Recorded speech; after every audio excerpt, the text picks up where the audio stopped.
Si quelqu'un venait vous proposer de mettre la marque de la bête sur votre corps, accepteriez-vous? Je crois que la réponse de la majorité serait non. Cependant, le projet de la marque de la bête est déjà une réalité dans notre société, et beaucoup de gens tombent dans ce piège sans même s'en rendre compte. En faites-vous partie? Seriez-vous capable de reconnaître les signes que cela se produit déjà?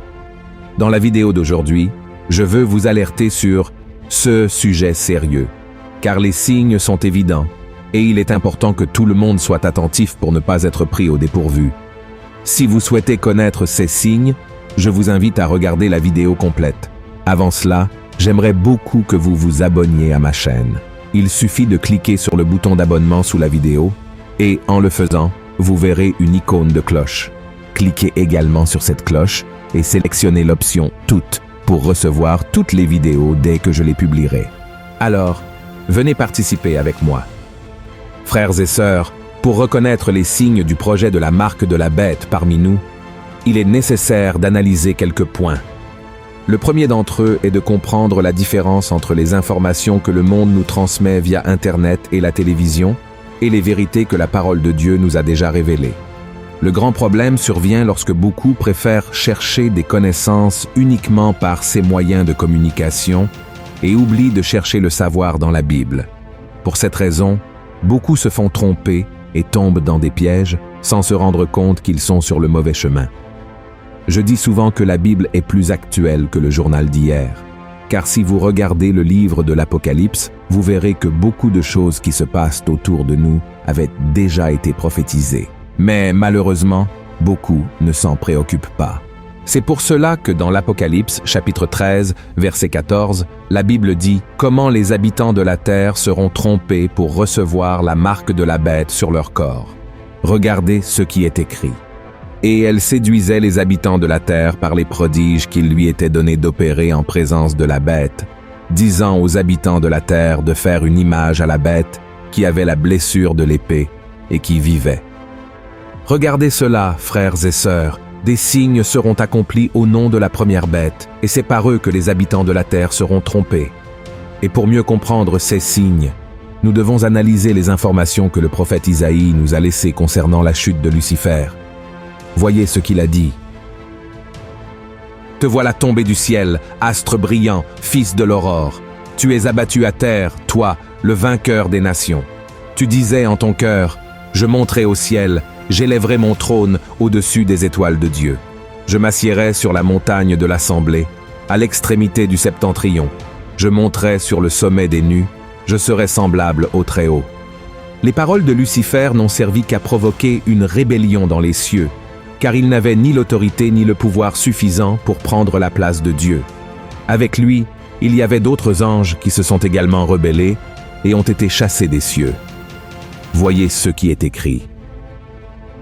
Et il y eut guerre dans le ciel. Michel et ses anges combattirent contre le dragon. Et le dragon et ses anges combattirent, mais ils ne furent pas les plus forts. Et leur place ne fut plus trouvée dans le ciel. Et il fut précipité, le grand dragon, le serpent ancien, appelé le diable et Satan, celui qui séduit toute la terre. Il fut précipité sur la terre, et ses anges furent précipités avec lui. C'est le sentiment d'orgueil qui a dominé le cœur de Lucifer et l'a conduit à se rebeller contre Dieu, car il désirait être adoré et exalté comme son Créateur. La chute de Lucifer est le premier point que vous devez comprendre pour saisir le sujet que nous abordons. Le deuxième point concerne la tentation de Jésus dans le désert, où Satan a utilisé toutes ses stratégies pour le faire pécher. La Bible rapporte que Satan a tenté de tromper Jésus dans 3 domaines spécifiques, et c'est dans ces mêmes domaines que l'ennemi continue de nous tenter chacun de nous. De nos jours, Satan tente de tromper Jésus en lui demandant de transformer des pierres en pain pour satisfaire sa faim. Ensuite, il emmène Jésus au sommet du temple de Jérusalem et le défie de se jeter en bas, en remettant en question si le Seigneur tiendrait sa promesse d'envoyer des anges pour le protéger. Enfin, Satan souhaitait que Jésus se prosterne devant lui en échange de la domination sur tous les royaumes du monde. C'est sur cette dernière tentation de l'ennemi que je veux en venir avec vous dans cette vidéo. Voyez ce que la Bible dit à ce sujet. Le diable, l'ayant élevé, lui montra en un instant tous les royaumes de la terre et lui dit « Je te donnerai toute cette puissance et la gloire de ces royaumes, car elle m'a été donnée et je la donne à qui je veux. Si donc tu te prosternes devant moi, elle sera toute à toi. » Jésus lui répondit « Il est écrit, tu adoreras le Seigneur ton Dieu et tu le serviras lui seul. » L'intention du diable, en demandant à Jésus de se prosterner devant lui, était de recevoir de l'adoration. C'est la vérité derrière l'orgueil qui l'a conduit à être expulsé des cieux. Peut-être vous demandez-vous, « Mais pasteur, quel est le rapport avec la marque de la bête dont vous parlez dans cette vidéo ?» Frères et sœurs, la réponse à cette question se trouve dans le livre de l'Apocalypse, chapitre 13. Voyez ce qui y est écrit. « Et il lui fut donné d'animer l'image de la bête, afin que l'image de la bête parlât, et qu'elle fit que tous ceux qui n'adoreraient pas l'image de la bête fussent tués. Et elle fit que tous, petits et grands, riches et pauvres, libres et esclaves, reçussent une marque sur leur main droite ou sur leur front, et que personne ne put acheter ni vendre, sans avoir la marque, le nom de la bête ou le nombre de son nom. » Comme nous pouvons le constater, l'intention de Satan en utilisant la marque de la bête sur l'humanité est de chercher l'adoration pour lui-même. Cette manipulation est déjà en cours parmi nous. L'adoration est quelque chose d'intrinsèque à notre être, car nous avons été créés pour adorer et exalter le nom de Dieu. Lorsque nous donnons notre vie à Jésus, nous prenons l'engagement de l'adorer exclusivement.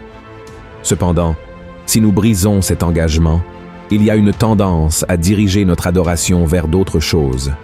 Malheureusement, dans le monde dans lequel nous vivons, avec toutes les transformations technologiques et sociales, beaucoup de personnes échangent l'adoration de Dieu contre l'adoration des choses terrestres.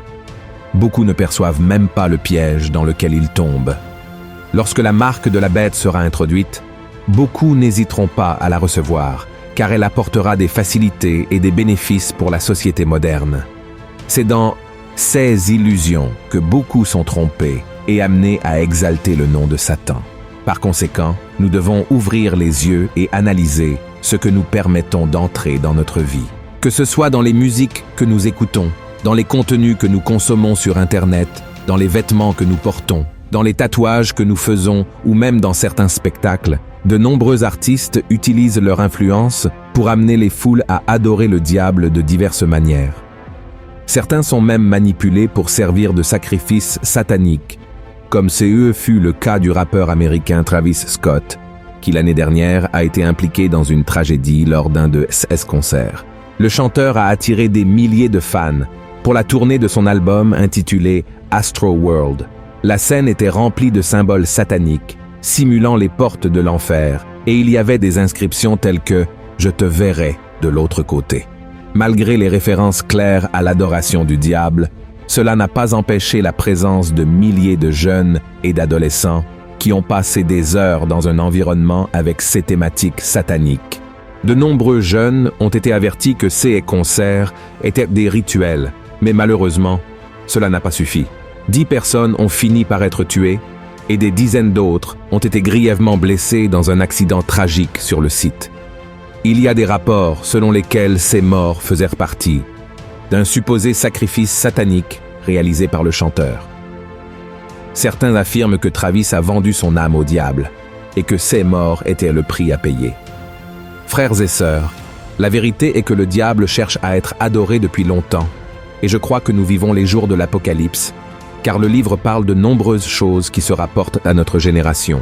Nous sommes tentés par Satan de diverses manières, et nous sommes appelés à faire un choix. Qui allons-nous adorer ? Dieu ou le diable? La Bible affirme dans Jacques, chapitre 3, qu'il est impossible que d'une même source jaillisse de l'eau douce et de l'eau salée, et qu'un même arbre produise des fruits différents. Cela signifie que nous avons été créés pour adorer un seul Dieu, et chaque être humain doit prendre cette décision. Il y a un désir d'adoration en chacun de nous, et beaucoup de personnes mettent cette adoration dans les artistes, les équipes de football et même les politiciens. Je ne dis pas qu'il est mauvais d'aimer un certain chanteur ou de soutenir une équipe de football. Ce que je veux dire, c'est que ces choses ne doivent pas occuper la place de Dieu dans votre vie. Vos décisions et vos choix ne doivent pas être basés uniquement sur des personnes, des équipes ou des politiciens. Lorsque vous placez ces choses au-dessus de Dieu, vous choisissez de les adorer plus que Dieu. Il est important d'avoir du discernement pour savoir distinguer l'adoration de Dieu de l'adoration du diable. Ainsi, mon cher frère et ma chère sœur, l'objectif de cette vidéo est d'ouvrir vos yeux sur qui est vraiment digne de louange et d'adoration. Ne permettez pas à Satan de vous tromper, vous ou votre famille. Exaltez uniquement le nom du Seigneur. Amen. Et je veux conclure avec le passage de Philippiens, chapitre 2, verset 9, qui dit ainsi « C'est pourquoi aussi Dieu l'a souverainement élevé, et lui a donné le nom qui est au-dessus de tout nom, afin qu'au nom de Jésus, tout genou fléchisse dans les cieux, sur la terre et sous la terre, et que toute langue confesse que Jésus-Christ est Seigneur, à la gloire de Dieu le Père. Amen. » Si vous avez aimé ce message, partagez-le sur WhatsApp et envoyez-le à vos amis et à votre famille. Répandons ensemble la parole de Dieu. Restez attentifs pour la prochaine vidéo. Que Dieu vous bénisse.